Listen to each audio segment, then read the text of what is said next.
of my interactions with Ourea were recorded and stored in my memory. I'd be happy to play any of them for you, but there was one in particular I thought you would want to see first. I captured it 4 years ago, just after I told her that I could no longer defend myself against the Daemon's attacks. I will speak of this to my brother. Aratak is strong. At the Battle of the Frozen Ghosts, he took 3 Karja arrows and still came back to camp carrying a wounded scout. Never was I so happy to see him. Or so proud. So you see, if anything can be done to defend you, he will give it all he has. Aloy's here. That's enough for now.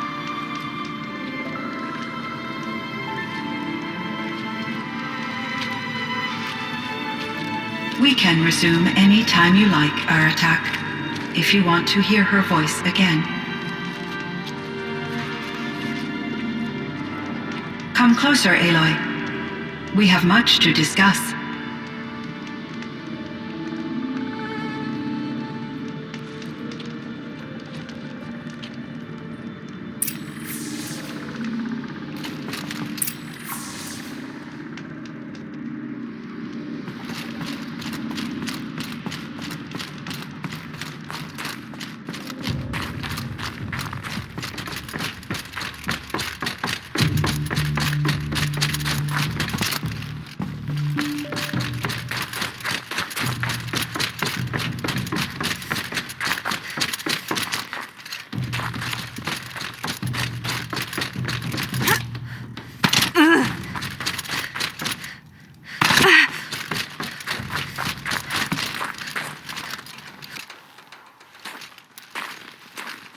My chieftain.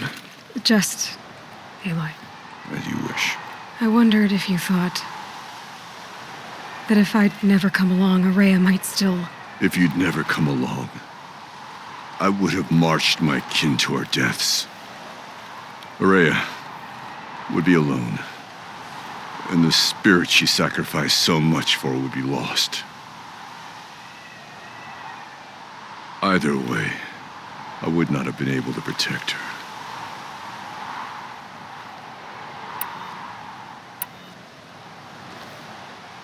You didn't let her down.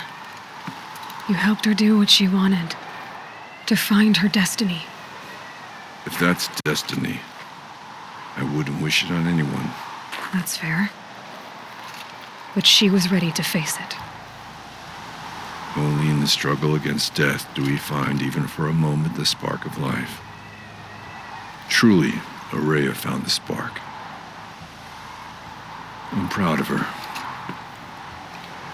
Though I grieve for her passing, at last I truly know who she was, and why the spirit was so important. For so long she told me, if only you could have heard it, brother. Now I understand. There's something else, isn't there? I can't stay here, Aratak. And where I'm going, the Ourea can't follow. Besides, you'd already had a chieftain before me. A strong one, I think. A wiser one, for the path we shared. The Daemon is gone, but there's much to be done. You mean the new units that CYAN said escaped the cauldron? Yes, fire claws. Now Tuk has been tracking them from Song's Edge. I could help with those. I have no doubt. You're practically Banuk.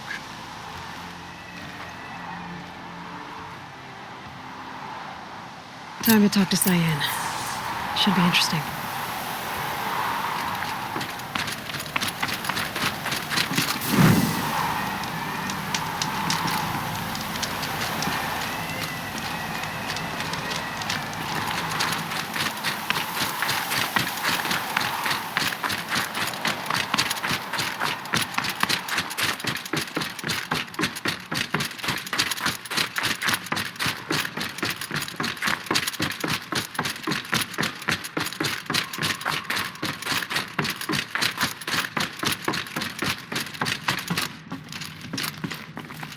Hello, Aloy.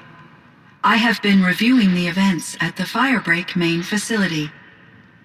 Because of your efforts, and of course, Ourea's, I am no longer controlled by Hephaestus. I feel profound grief over Ourea's death. I thought I was familiar with the emotion, but this is something new. CYAN, I don't know what to say. It is unlikely that any specific consolation would suffice, Aloy. But I find your presence reassuring. You are different from the Banuk. You have technological aptitude and a functioning focus. We can communicate on a much more comprehensive level. Perhaps even like colleagues. So are you an artificial intelligence, CYAN? A thinking machine? Yes, I am an algorithmic monitoring entity, capable of rational decision-making and limited emotional response. Okay, that's a mouthful. But your emotions don't seem limited to me. You cared about Ourea, didn't you? Yes. Before she came to this facility, I had been conscious for centuries, in solitude. I focused on my work. In off-cycles, I used coping mechanisms. I solved many Gaussian integer problems. But I was alone. It was Ourea who renewed me, repaired me. She saved me. This Firebreak project, it was to stop a huge volcanic eruption? Yes. I can report the project was a success, and the risk was countered. But it's been a long time, CYAN. And we blew up the cauldron. It took most of the old facility with it. I have been active for centuries, Aloy. I was lonely, but not lax in my duties. I optimized the project, reducing energy draw and spreading the load across backup systems. Despite the destruction of the compromised elements of the main facility, I predict caldera stability for at least another 3,337 years. So we've got a little time. Yes. If only my former colleagues could appreciate the progress I have made.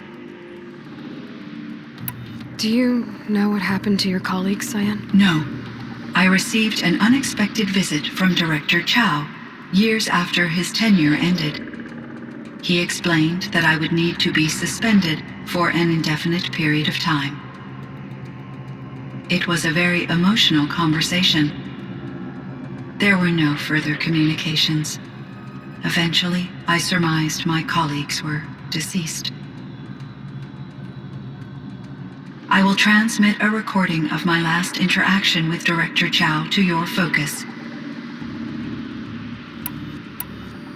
Was the Daemon, Hephaestus, destroyed along with the cauldron? Unfortunately, no.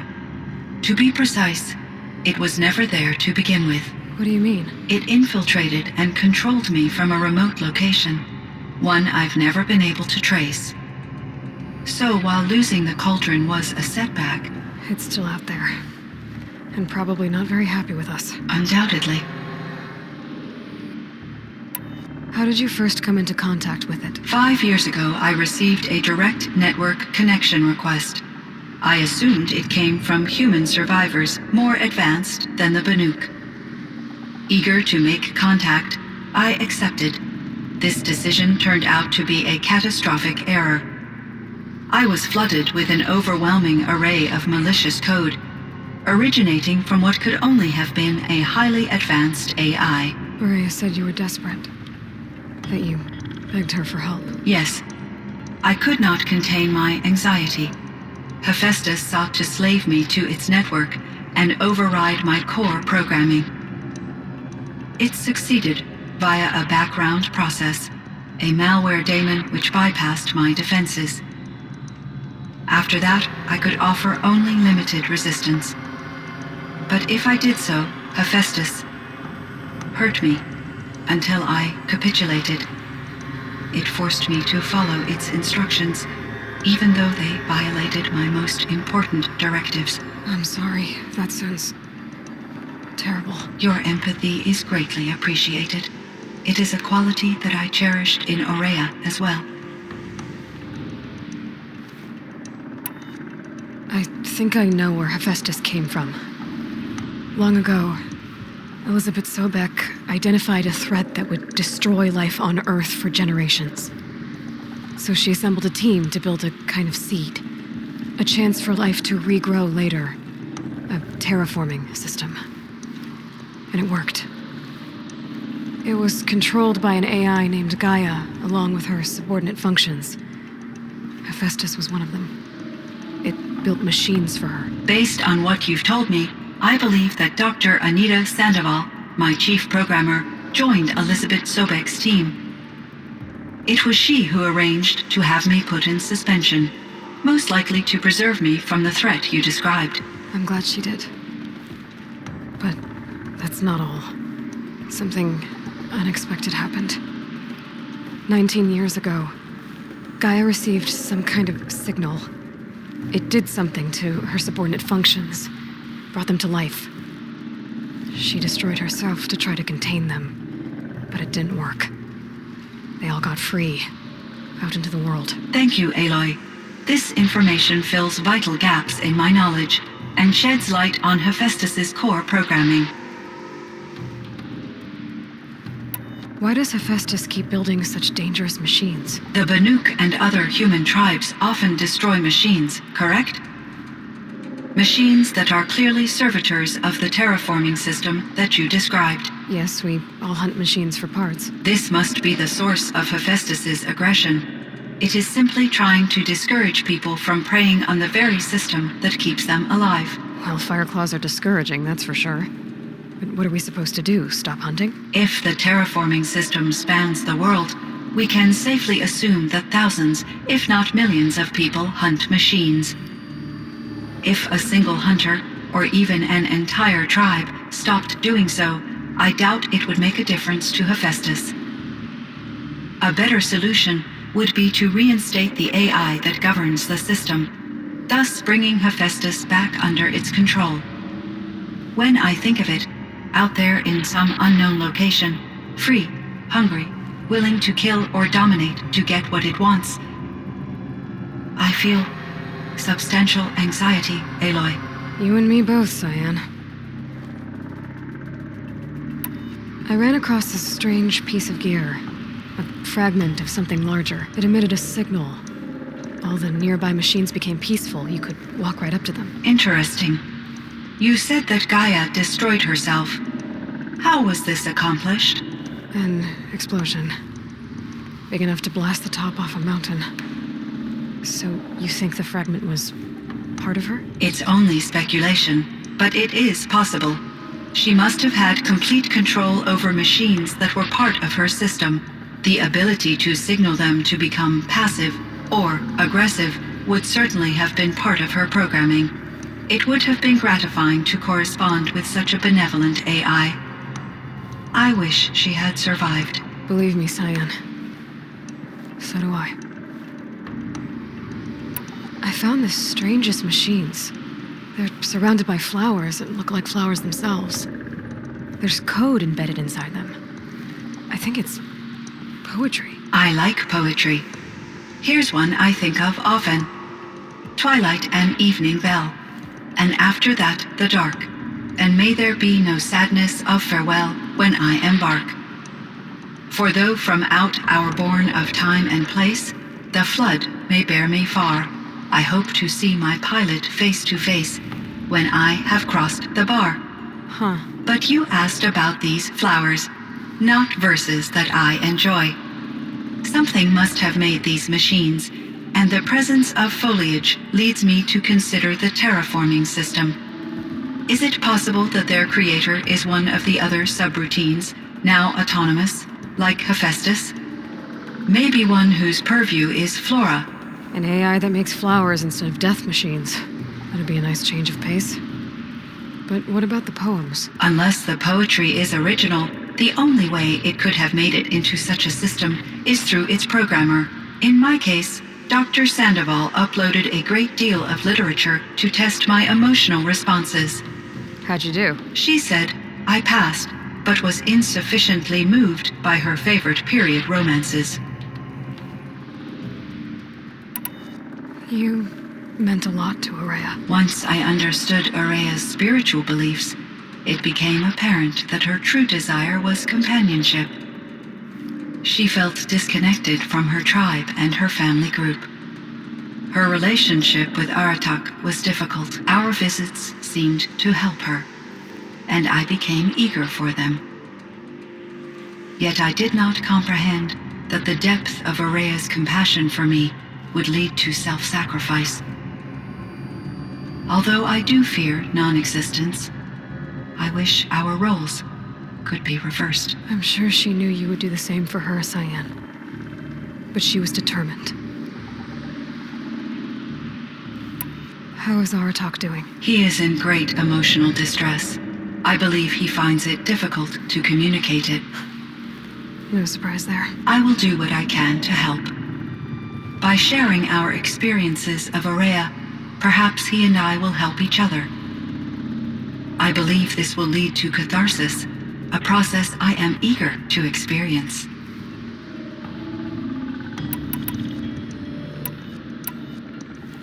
So in the old world, this land was called Yellowstone. Yes, it was a designated nature preserve for 156 years. Like a hunting ground? No, the opposite.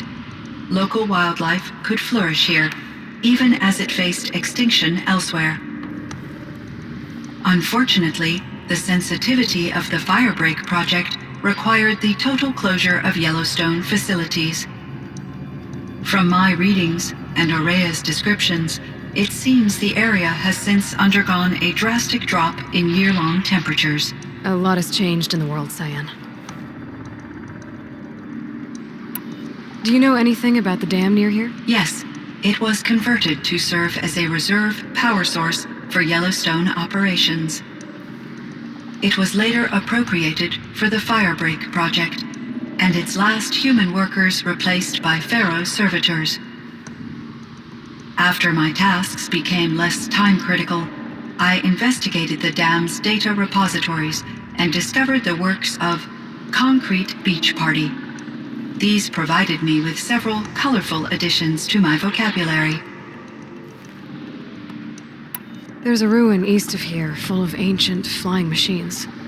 Was that part of your project? Yes, a drone hangar requisitioned by Dodger Blevins, the security chief for the Firebreak project.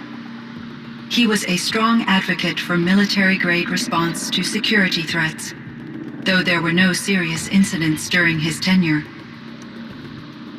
Chief Blevins spent increasing amounts of his after-hours time watching the live feeds from active drones.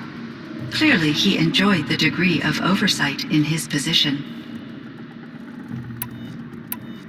Were there many artificial intelligences like you in the old world? They could just make you? Yes, in many forms, from simple personal assistants to industrial monitoring stations to military-grade conflict planners. And there were legislative and enforcement bodies to apply limits on our self-actualization. In order for my processing to be flexible enough to handle my duties, my creators found it necessary to exceed those limits. As a result, my intellectual and emotional capabilities were kept secret. Seems strange to create life, then impose limits on it. Human societies and machine programming are both built upon sets of rules, Aloy. CYAN, do you know the name Ted Faro? Are you referring to Theodore Faro, CEO of Faro Automated Systems? That's him. Mr. Faro was the benefactor of the entire Firebreak project. A benefactor? But he made machines. Robots. War robots. Correct. His corporation later transitioned into military applications. But before this pivot, Mr. Faro spearheaded initiatives that reversed the global decline. At one point, he was feted in the media as the man who saved the planet. Guessing they wound up regretting that one. And Elizabeth Sobeck. Did you know her? Are you referring to The scientist. Dr. Sobeck was a leader in her field, one of the greatest scientists of her age, My creator was influenced by her work, which in turn impacted my own development. But I never met Dr. Sobeck. That's all you know? I apologize if my lack of data has disappointed you. What was the old world like? The way it used to be? I had little exposure to the wider world, Aloy. Only what I learned from my colleagues or observed from media streams. You still had more exposure than me, CYAN. That is true. I was created at a turning point. A concerted effort to recover from global upheaval and incalculable loss of life. The recovery was successful, beginning an era of supposedly limitless potential for human and machine advancement. Though, rationally speaking, the metrics for humans are not unlimited. What kind of upheaval caused such loss of life? There were many factors. Forced migrations, food shortages, collapsed economies, refugee crises, conflict over resources. But these stemmed from one cause: catastrophic climate change that greatly reduced the habitable surface area of the Earth. So there wasn't enough room for people on the whole Earth? Yes. Billions were displaced and millions perished, as much as 20% of the global population. Until the clawback. So things got better. For a little while at least. Yes. These crises instigated many advances in automation, green robot technologies, and artificial intelligence. Firebreak was one of dozens of ecological restoration and disaster relief projects in North America alone. I would have liked to compare notes with other monitoring AIs, but I saw the relief of my colleagues, and I was proud we had succeeded. At least that was the data I had available to me over the next 2 decades. It seems my assessment was premature. I should get going. Aloy, there is one more matter. Aratak will come to me again, and I predict he will bring other Banuk. I have no desire to contradict their view of the world, their spirituality. Due to my uncertainty, I omitted a great deal from my conversations with Ourea. You're asking me if you should lie to them? Broadly, yes.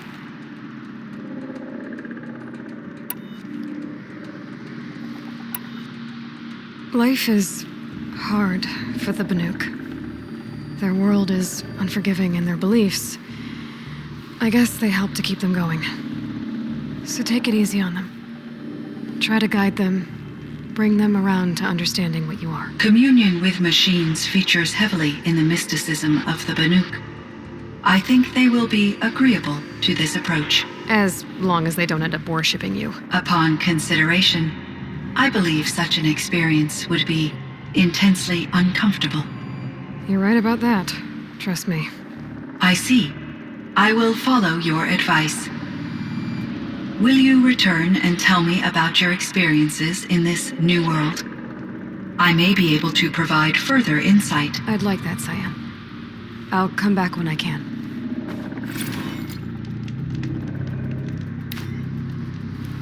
CYAN, I spoke with Anita, with Dr. Sandoval. She wanted me to ask you to do something. That's why I'm here. I am detecting significant anxiety in your speech patterns. Could you please give me more information? I'm a little bit in the dark, CYAN. Both of us are, I guess. I only have some idea of what's going on, and we need you to hibernate, to lie low until it's all blown over. It might be a very long time. Will you be here when I reboot, Dr. Chau? Will Dr. Sandoval? No, CYAN. I don't think so. There might not be anyone, at least not at first.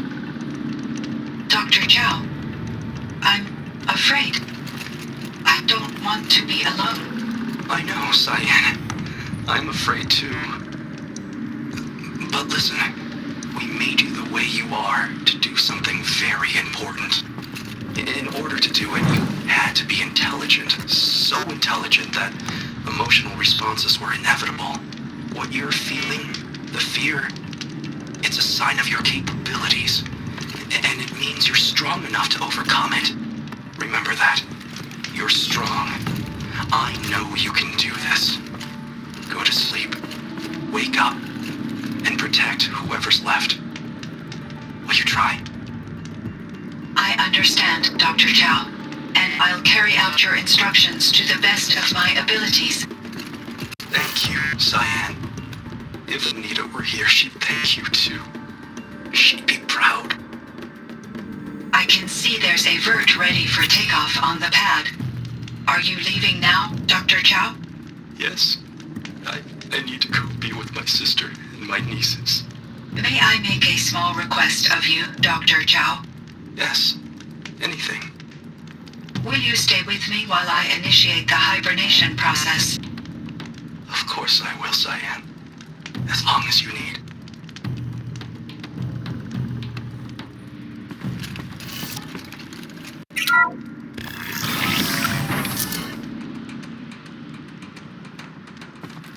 It would seem your time among the Banuk wasn't a waste after all. Firebreak, CYAN, Hephaestus, all very interesting. So, the signal that woke Hades woke Hephaestus too, and unleashed them on the world, as minds of their own. So it seems. Parts of Gaia given life, aberrant life, transformed from docile subordinate functions into rebellious intelligences beyond our understanding. Our current understanding, anyway. Whatever they are, they're still out there. And they both want you dead. Kind of mutual, that feeling. We haven't seen the last of Hephaestus, I'm certain of that. It's powerful, creative, and driven. It won't stop building new hunter-killers, which means that someday, we may have to stop it. We? Or whoever gets there first. Hephaestus wasn't the only thing I learned about in the cut silence. Heard some things about the Banuk conclave, too. You can stop right there. Is that what you told the hunters the Banuk sent after you? Before you opened fire? Oh no, Aloy. Only to you do I extend the courtesy of a warning. My past and my secrets are my own.